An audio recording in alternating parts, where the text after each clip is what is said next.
everything, everything's moving forward. You know what I mean? We're one second. Very perfect. Okay.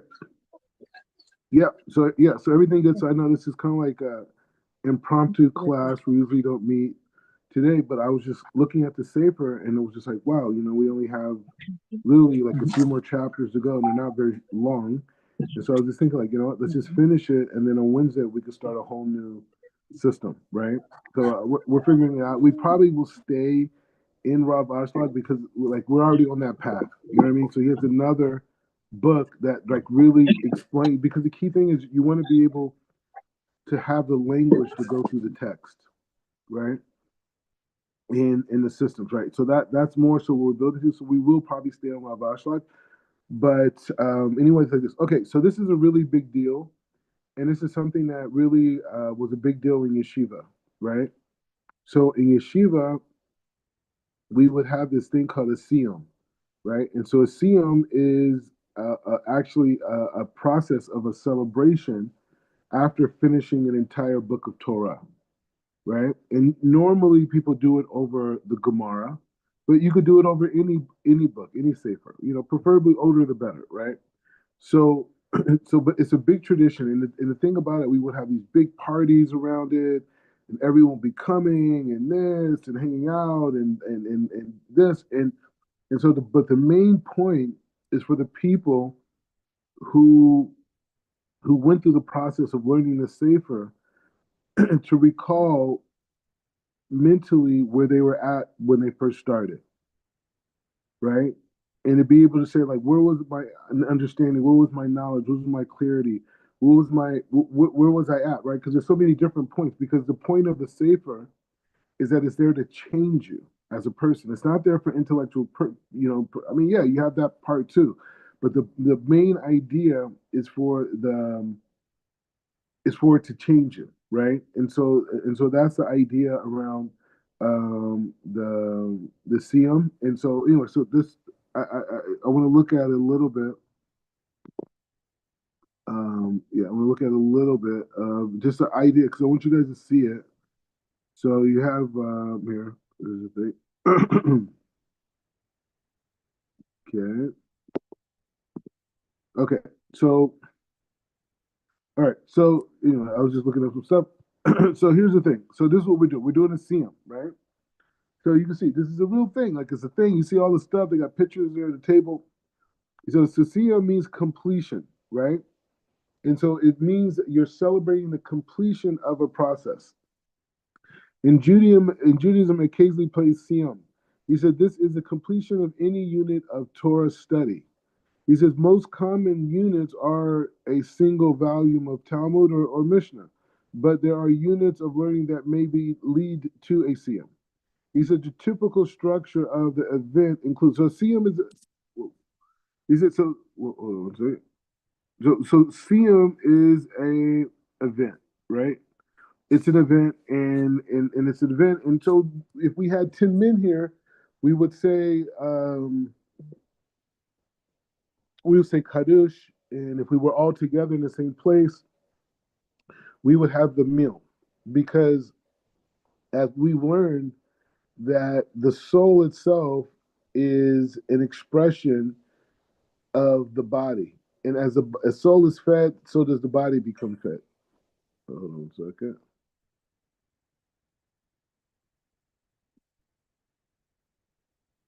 All right, perfect. Okay, so we're going back. Okay, so just as a concept, right? Just as a concept, we're talking about this concept of a siyum.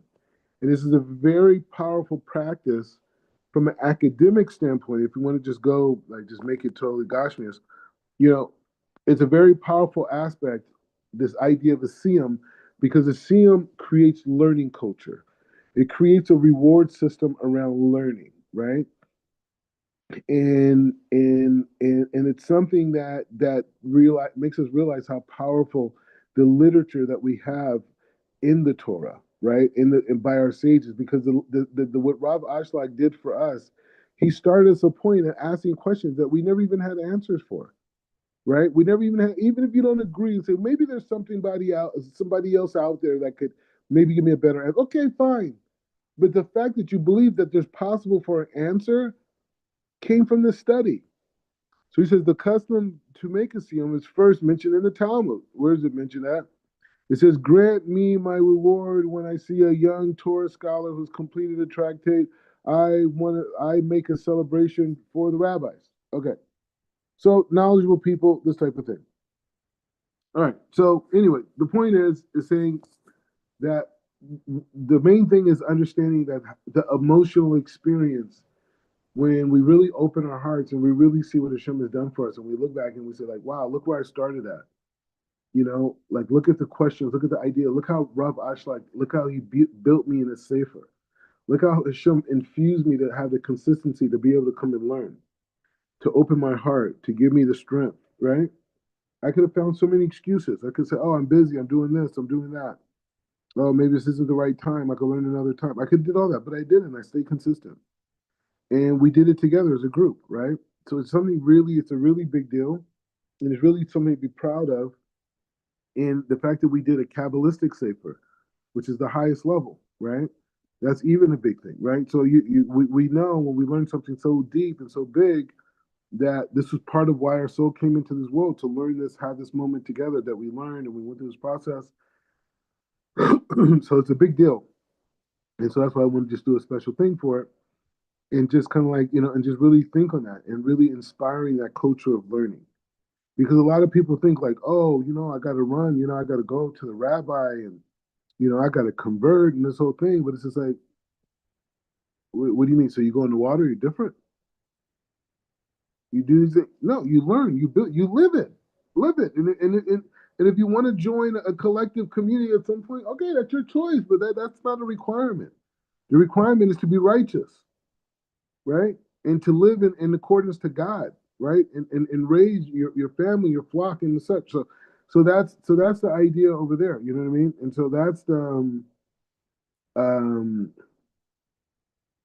that's the main thing. You know what I mean? And so it's a very important idea to just really ingrain how big of a deal it is that we went through this so safer. We're finishing it, and we did it together, and it opened us up. And this is the experience with all literature of the sages. It's a world, and you get into it, and it's a whole perspective, and you get to dive in and see how he saw it, and that whole thing, and it's an adventure, right? And all it does is allow us to deepen our connection to Hashem, right? And to be able to, just to be like closer to Hashem and say, hey, you know what? Like, I heard a different perspective. I connected in this way. I heard this perspective in this way.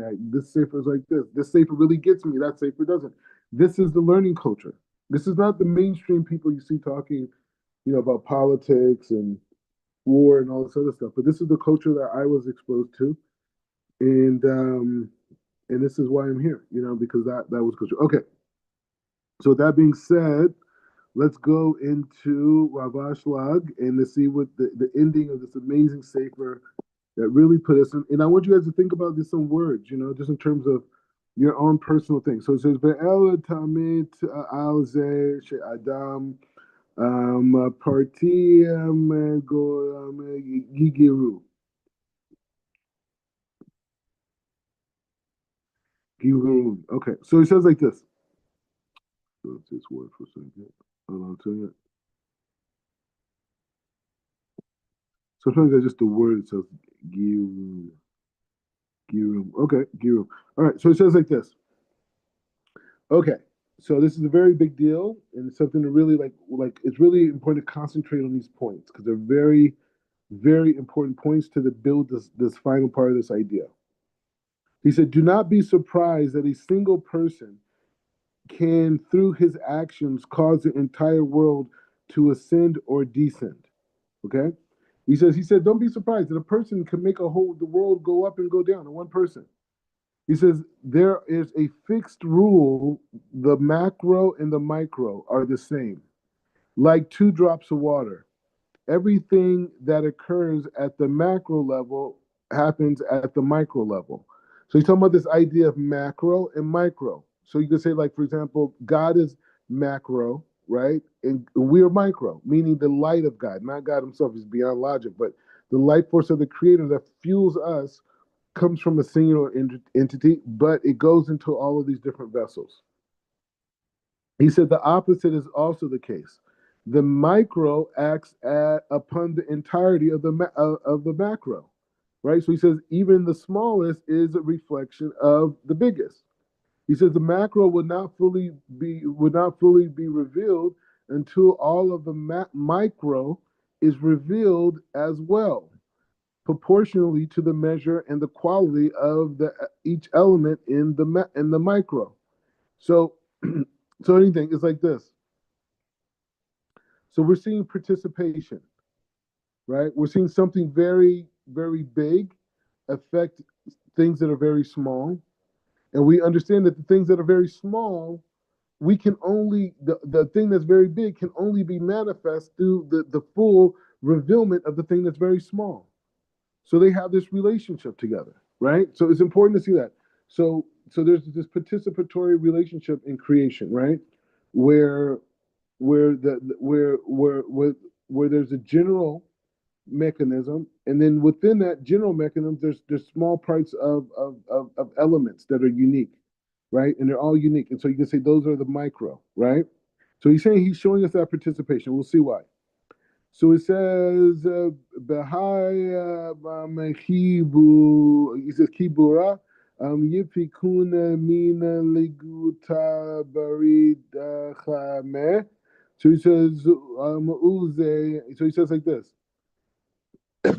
He says, by studying this work, they will exit and they will exit the exile with mercy. He said this explanation, he said this explains the statement of the Zohar, the Tikkuni Zohar, which he says it says at the end of the Tikkun sits. He says that by involving in the study of the Zohar, the wisdom of the Kabbalist, true, the wisdom of the Kabbalist truth, a person can bring about the end of the exile and the complete the redemption. On the surface, you could ask the question, why would the study of the Zohar influence the redemption of Israel from among the other nations? Uve ha-ta'or, mevina hitiv, ki gama ha-torah. So he says like this. He said to answer this question. So the question is, how could it be that studying the Zohar could actually speed up the redemption and bring the Messiah, right? To bring the Messiah. How could it be? What do you mean? What are you talking about? He said the answer to that question is now clear.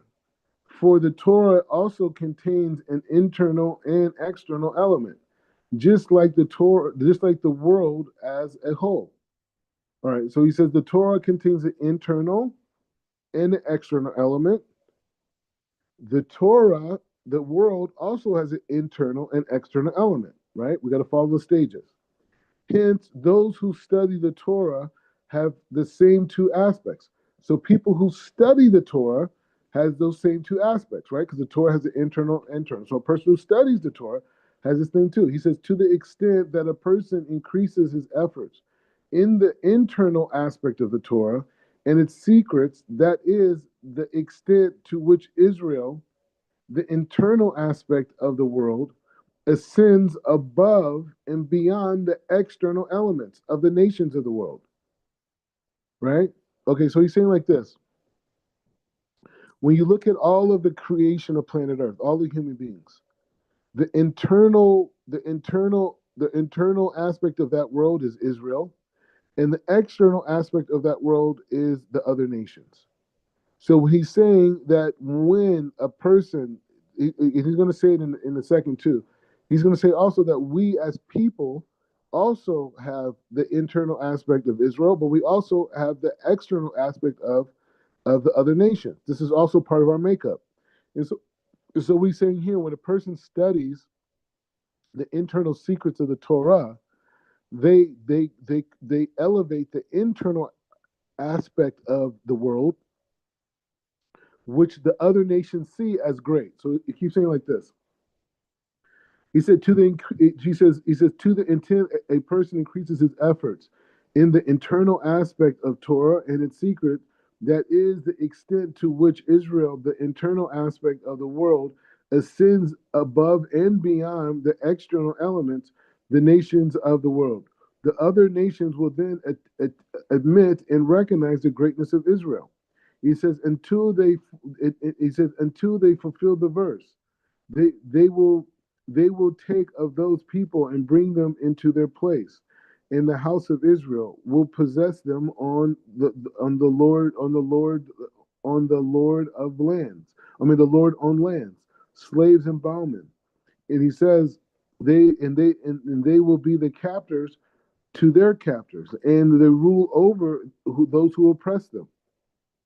He says similarly, the verse states, so say to the Lord God, behold, I shall raise my hand and my hand to the nations, lift my banter towards people. He says they will bring you about the sons back into the folds of the robes, and bearing your daughters upon their shoulders.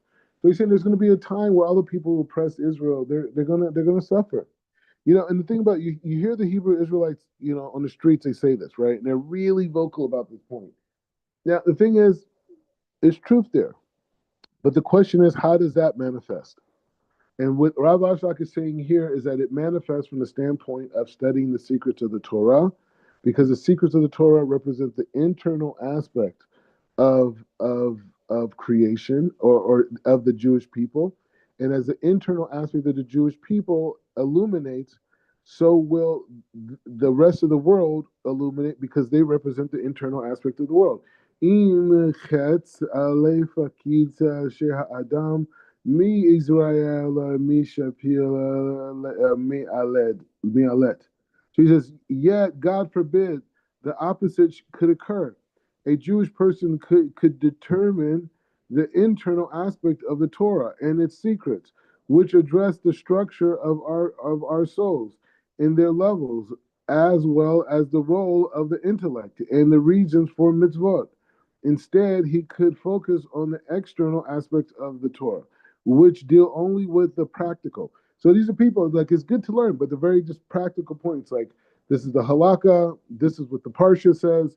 These type of people, the people who never go in depth, the people who never want to know more, are dealing with the external aspects, right? So instead of focus on the external aspects, which only deal with the practical, even if he is superior focus on the internal aspect, he gives a little attention. So he's saying the other side is a person that only really focuses on the external aspects, the very practical, he learns on a superficial level. And even if he does look at some deeper stuff, it's like, why do I need it? He says even if he focuses on the internal aspects, he gives a little attention, studying it only. He says at a time that is neither day or night, and treating it as if it's just something he doesn't need. In that case, he will be a factor in demeaning and lowering the internal aspect of the world. He said the people of Israel, and he will increase the external aspect of the world, of the other nations. He will lower and humiliate the people of Israel and treat it as if it were something unnecessary in the world, something the world does not want. God forbid. So he's saying, so our job is to be a light to nations, right? And he's saying the way that we're a light to the nation is when we elevate our internal aspect, right? That internal aspect. And when we learn from the aspect of the different kingdoms, right? In the different worlds, right? So he's saying we have to reach that level of Adam Kadmon, right? The highest world of the human kingdom, right? Where we corrected all these things, right? And we thus, as going to these higher levels, we shift, we create a new reality. It's almost like it's like kind of like sometimes, like, you eat like one little piece of food or something, and your stomach just feels like you just ate like a whole meal, right? And so it's like this idea of saying that what we want to do is to be able to open up the light of the world, so all of the nations, so all of humanity will be able to benefit, right? And be in light, right? All of humanity. Velo or the LA, Gary Nima has that. So he says like this. He says, moreover, a person that will cause the external aspect of the nations to overcome their own internal aspect. The worst among the other nations, those who cause the damage, destroy the world, and may become stronger and ascend above the external aspect. He says the righteous among the Gentiles, leading in all the. He says the righteous amongst all the Gentiles, leading to all the destruction and corruption witnessed by our generation. May God protect us. Yeah, so this is what he's saying. So he's saying, moreover, he says, moreover, that a person will cause external aspect of the other nations to grow. So he's saying that in the other nations, the other 70 nations, just like the Jewish people, there's an internal, external part, right? So the internal part of the other nations are the righteous people of those nations, the righteous imams, righteous priests, the righteous, people maybe not even be religious at all. And they're just righteous people. They do good. He says, so when we as Jews, as Israel, when we do not focus on the internal aspects of the Torah and we don't grow in that way, and we only focus on the external aspect, we bring the whole situation down because we're making the external self stronger. The point is to make the internal self stronger and to rise the internal self above all things, right? And he says the way to bring out the internal things is the secrets of the Torah. So when we bring out the internal things, we bring out the secrets of the Torah, then we rise. And when we rise, as well as we subdue the external parts, and we rise above the external parts of ourselves and our nation, but so to the world as a whole, right? And we subdue the external parts of the other nations in allowing the righteous of the other nations to reach their greatness potential and lead their people as well. So the world is depending on us. When people say, hey, I'm a Jew and I'm all these different things, it's like, well, what does that mean to you? Because if you understand what it means to be Israel, that means you're responsible for all of humanity. You're responsible for the rocks, the plants, the animals, all of humanity, everything.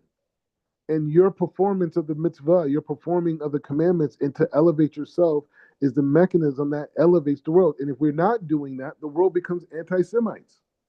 Okay? And so he says like this, moreover, a person will cause the external aspect of the nations to overcome their own internal aspect. So we're making them the external aspect, take them out. And he says the worst among the other nations, those who cause damage and destroy will become stronger and ascend above the ones from the internal, the righteous among the Gentiles, leading to destruction and corruption witnessed by our generation. So we're letting everybody down when we don't keep the Torah. He says, in the sense that the redemption of Israel, he says, in the redemption, he says, in the redemption, he says, in the redemption of Israel, it is the levels depend upon the study of the Zohar and the aspect of in the internal aspect of Torah. And he says, and all the destruction and descent of the Israel occurs due to the abandonment of the internal aspect of Torah. And it regards being brought down until it was made out to be something that one had that one had any idea for. Oh, okay. He says, so this is right. And he says, due to the abandonment of the internal aspect, right? So the generations just forgot about it. The Jewish people forgot about Kabbalah, the depth of the Kabbalah.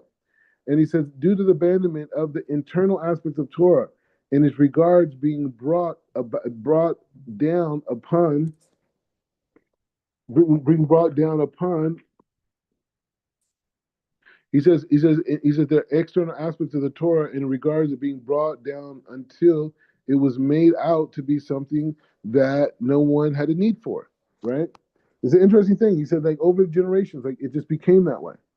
So he says, it says, Ve Raza, they mean, so he's bringing some explanations right from the Tikkun Zohar. The Tikkun Zohar was like basically a compilation of ideas that came out right after the Zohar that some people attribute to the Zohar.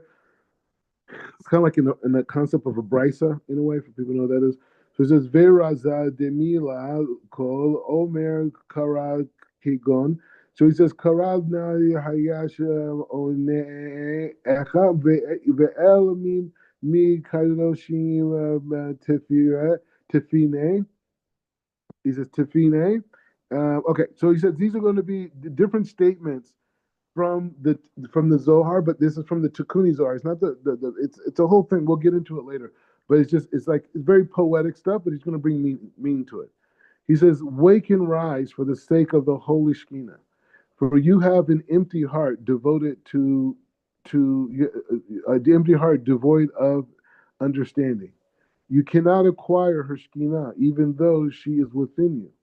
The secret of the matter is that the voice, the secret of the matter is like the verse. A voice speaks, calls out. This is Isaiah, 40. So he says it means that the voice echoes in every Jew, calling him to pray for the Holy Shekinah to arise, for she contains all of the souls of Israel. He said the Zohar brings proof from another verse that the word call refers to prayer. But the Shekhinah says, "What shall I call?" Meaning, I have not the strength to lift myself up from the dust, since the life is nothing more than grass. This means that people become like animals and eat grass. They perform mitzvahs unthinkingly. They like animals. While it is love like the green shots upon the land, this means that the people do not act of kindness only for themselves.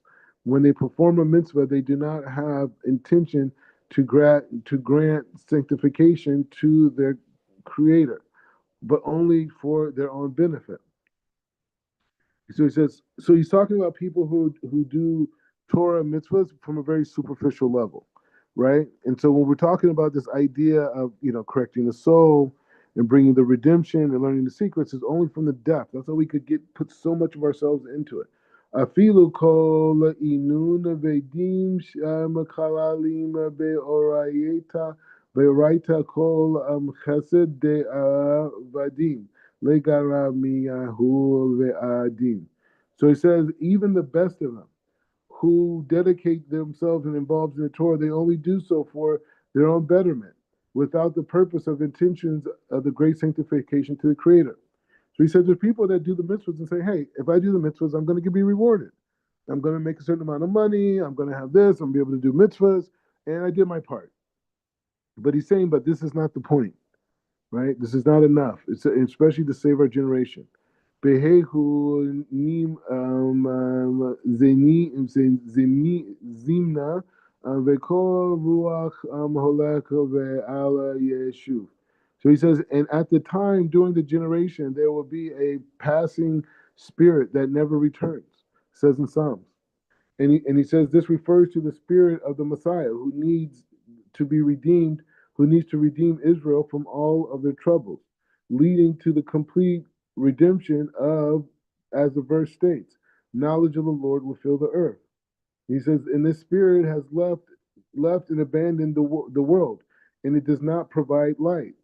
Lon mana de giri mina de yizil le mina alama ve ala yitu vele ama de lenin. So he says, and woe to those who cause the spirit of the Messiah to leave the world.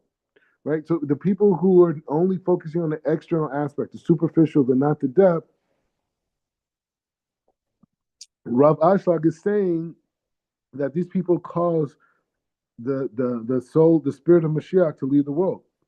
Because with every mitzvah, Mashiach becomes more and more revealed. But at the same time, when people do the Torah, they do it superficially, they actually bring damage to the world. They turn the Torah into a desert without any moisture of intellect and knowledge. They limit themselves to practical aspects of Torah, making themselves no effort to understand the wisdom of Kabbalah, to comprehend it, to understand the secrets of the Torah and the reason for the commandments. Vilo digari mina veni avutada vecharba veieza veiger ve'abadan. So he says, woe unto them, for their actions cause the world to be poor. Listen to this. So this is responsibility of the Jew right here. Woe to them, these people who are superficial, the Jews that don't go in depth in the Torah, that only see it from a superficial level and the whole dynamic. This is what Rabbi Ashlag is saying by them, the Masorah from his teachers, right? To the Masorah of his teachers, right?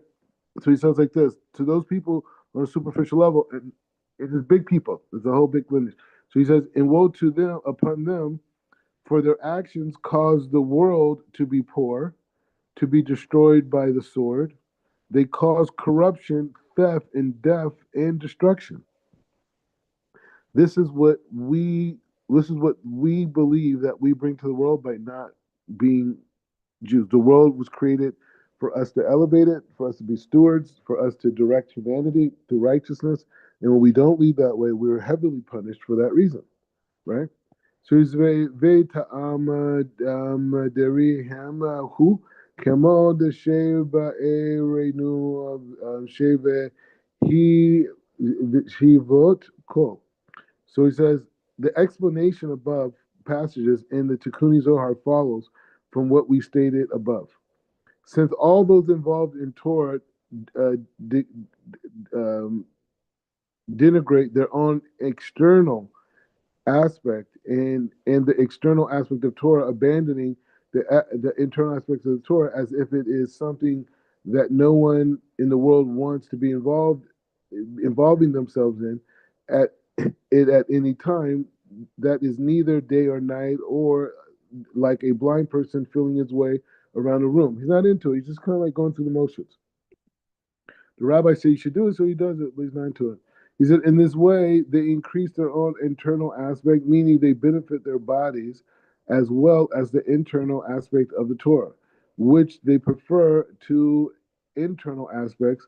This causes all the external aspects of the world to be strengthened as at the expense of the internal aspects as the categories follow in essence. All right. So he's saying like this. Those all those passages that we read in the Tikkun Zohar were basically there to just show this dynamic of that when we say people involved in the Torah, we're not saying they're basically saying like this. Okay? He's saying like this. He's saying basically if you deal with Torah on a superficial level, you bring a destruction to the world. That's his whole beef. And he says, and because of that, people have to learn the secrets. And he says, "Aha, Hitzinot." So he says, "Sheva Kalal Israel, Ve'dehenu Im Ve'harotzot." So he says like this. So he says, under the circumstances, the external element within the people of Israel, the arrogant Jews, become stronger, and they overwhelm the internal aspects of Israel. The great scholars, similar to the external aspects of their other nations, their destructive sides become stronger and overwhelm the internal elements, the righteous among the Gentiles. And similarly, the external elements of the entire world and the nations become stronger and overwhelm the people of Israel, who are the internal aspect of the world. And in the generations such as this one, all of the destructive elements among the nations lift their heads, and they desire primarily to destroy and kill the people of Israel. As the sages say, calamity befalls the world only due to the Jewish people. This is the Talmud says. The Talmud says that all the destruction in the world, calamity befalls the world only due to the Jewish people. He says, as the Tikkun Zohar says, explains above, those calamities include poverty, sword, theft, death, and mass murder in the world. So we're responsible for the world. So it's like, it is what it is. So what are you going to do about it? So he says, Acharei shevi'u no tinu harbaim. So he says, na'aseinim yedi rati lekol.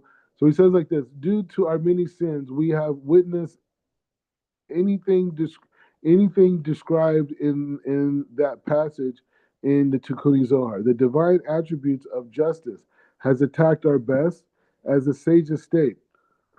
Calamity befalls the world only when wicked people are in the world. But the calamity begins with the righteous people first.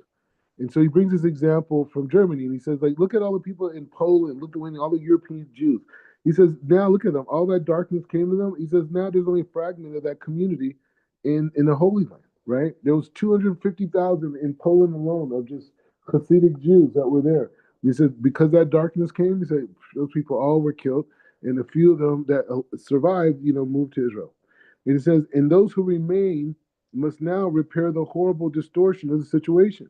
And each and every one who remains must commit their entire being to increasing the study of the internal aspect of the Torah and granting its rightful place. For it is more important than he says, for that it is more important than the external aspect of Torah. Each and every one of us will be worthy of increasing the level of his own external aspect, his Jewish aspect, this his soul needs. Those will become greater than his external aspect, the aspect of the other nations, the needs of the body. והגיע כוחה הזה גם כל כלל ישראל וכולו. He said all of this energy will spread throughout energy. So the people keeping this, the more and more people that bring down this holy light of the Ein Sof through the holy secrets of the Torah, all this energy will come into this world, and all the energy will spread throughout Israel, and to the point that even the unlearned will recognize and understand the greatness of the Torah sages, and they will listen to them and follow them. Similarly, the internal aspect of the other nations, the righteous among the Gentiles, will become stronger and overcome the external aspects as well. And the destructive forces, similarly, the internal aspect of Israel, of the world, Israel will become stronger and greater than the external aspect of the world and all the nations. He says, "Az kol amrod ha'olam ki kilu vedu." He says, "Be'alet." So he says, and he says here, and he gives us a blessing at the end. He says, "All the nations of the world will recognize and admit regarding the greatness of Israel over them, and they will fulfill the verses. The nations of the world will bring the sons back in the folds of their robes, bearing their daughters upon their shoulders." And the Zohar says, "Not so." He explains this work of yours, Rabbi Shimon Bar Yochai. So he's saying, what does this mean?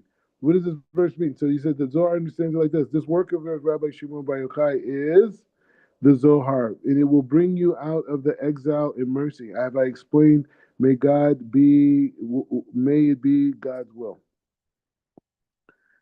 So reflections, thoughts.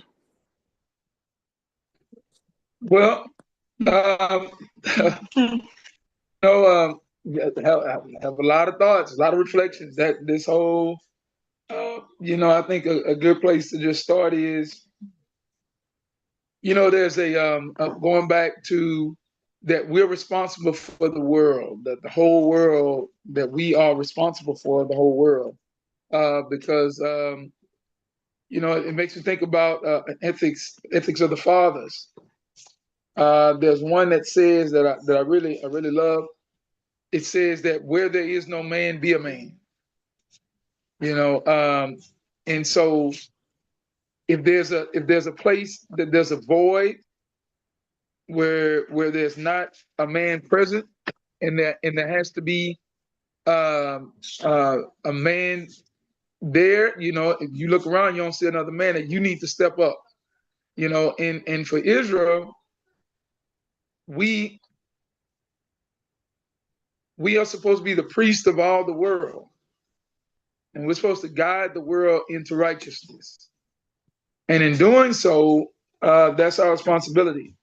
Also, I get the point where he begins to say that when we study Torah from a superficial level, there's a lot of destruction that can be brought forth, because number one, there can be a lot of misinterpretation.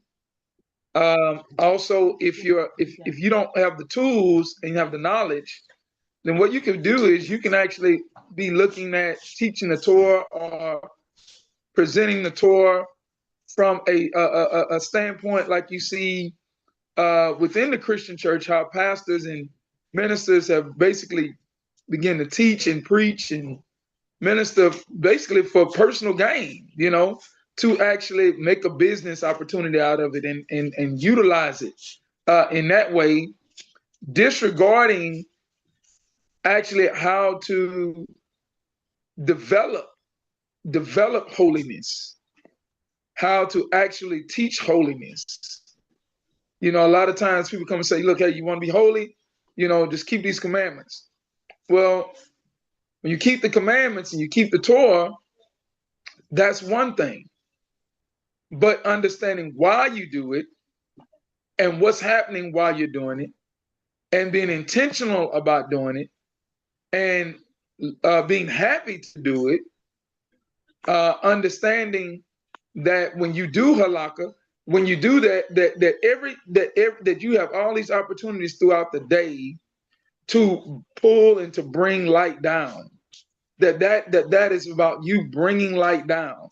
That every time, like we went over this for Shabbat during the Torah portion, we just talked about how everything that we do, we acknowledge Hashem, acknowledging Him in everything, in all creation. When you look at the dirt, when you look at the mountains, and you go to the Grand Canyon, you see the Grand Canyon, and you stand and you're in awe of just this beautiful sight.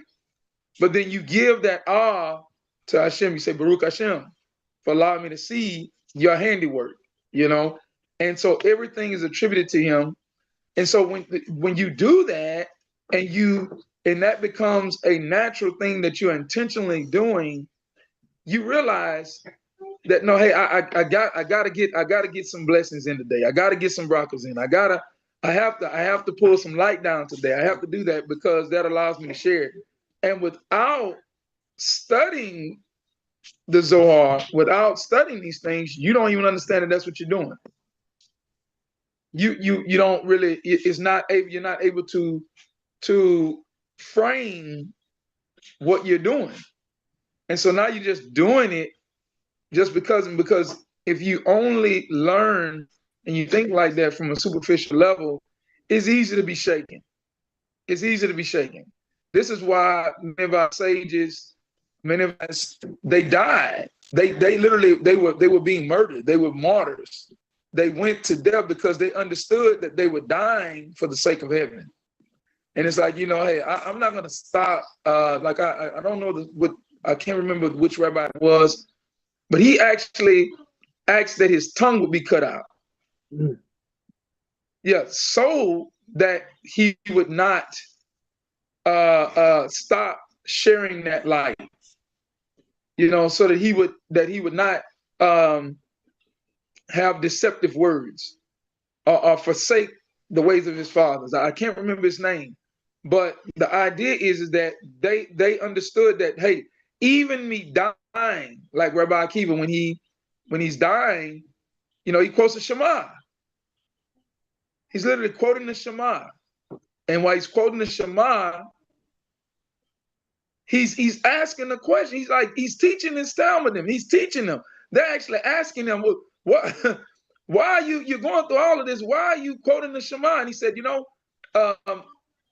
to love Hashem with all of my soul, I've always wondered what that meant. And from that aspect, he says, no, I know. And then he died because he understood that loving him with all of his soul was like loving him unto the very death. And even in his dying, he was bringing holiness down. That's powerful. Yeah, very powerful, yeah. Mm-hmm. No, I'm just reflecting on the fact that, at the beginning, asking those questions like, where was the beginning of the just being able and feeling comfortable asking Hashem, what is my purpose? Intentions behind the different things that I do in life, and being more aware of the fact that making sure that everything is done so that to what Hashem has given me, be able to give, being able to receive. And it took a little bit into the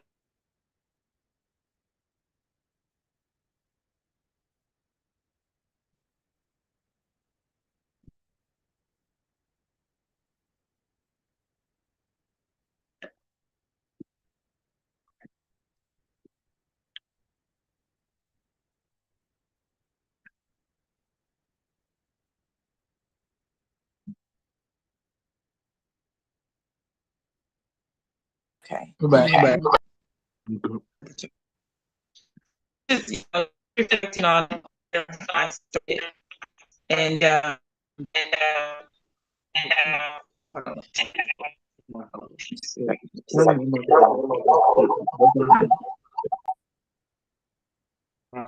okay, there it is. I got that. And just reflecting on where I started in the beginning, and then also just thinking about the judgment that will come to the house of Israel first. You know, all of this is just more, being more intentional to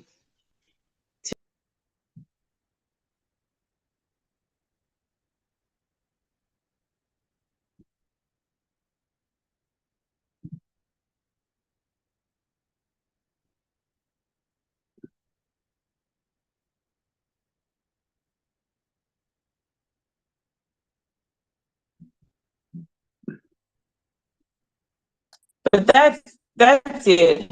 Just reflecting on the things that I've learned throughout the course of the lesson, and just trying to do better with processing everything. Do better with processing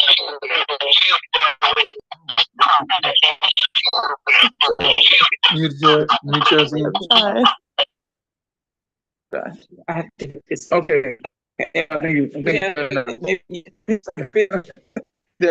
But I believe that after study, just being able to be more patient in stuff and appreciating others' opinions, others' commentaries, and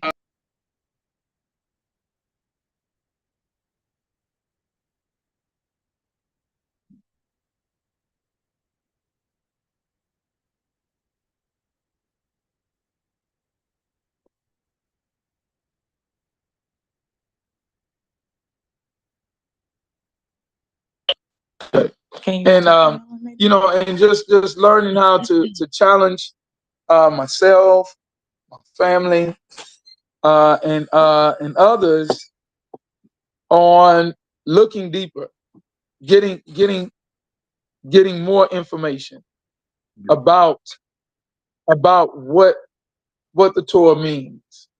It just brings you to a deeper level, and you get to see. I feel like you almost develop a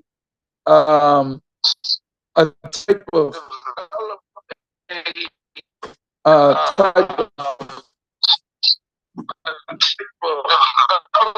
a friendship and a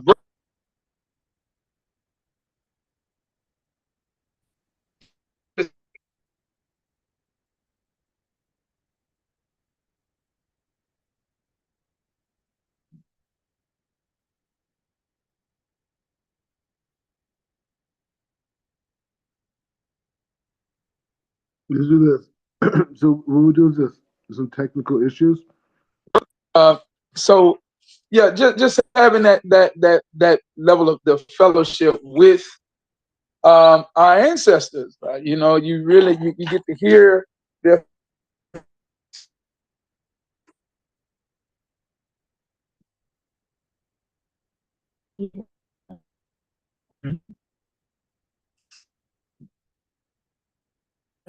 Years. Yep.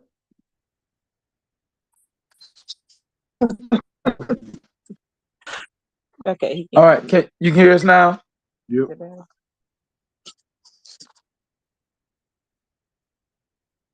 That's all. Mm-hmm. Okay. So let's do this. We'll continue. We're going to start a new Sefer on Wednesday. It'll be in the same light since we're already building the language. And the next Sefer is less chapters. It's only like 43 chapters. But it really will complete your understanding before going into the text. Right? And so this was an introduction. Right? And we went from 0 to 1,000. Right? Real quick. Right? And so the next Sefer is going to really just really cultivate the language and all the different spheros and all these systems.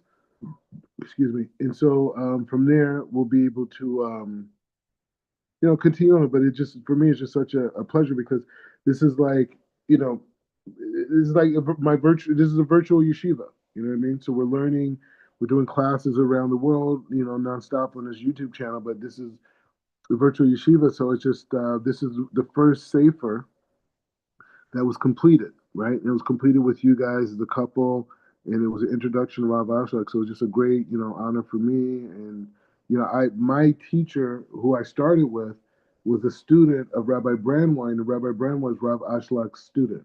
So like I received this whole tradition that we learned, one student away almost. So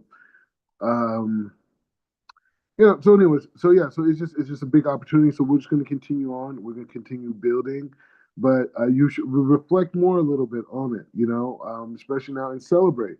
Even if it's having like soda or something. I don't know. You know what I mean? But just something that just celebrates, because it's a huge thing. And a huge thing as a couple to finish a sefer together, and the Kabbalistic sefer, and all these new ideas about life and God. So it's really a time to celebrate and spread the good news. The children, everybody. We finished the sefer, this whole thing. And now we're moving on to higher levels of learning because of what we built, the language. And so anyway, so we'll go there. We'll go there, and we'll continue on Wednesday. Again, it was great. Mazel tov, and Baruch atah Adonai le'olam, amen ve'amen. Amen.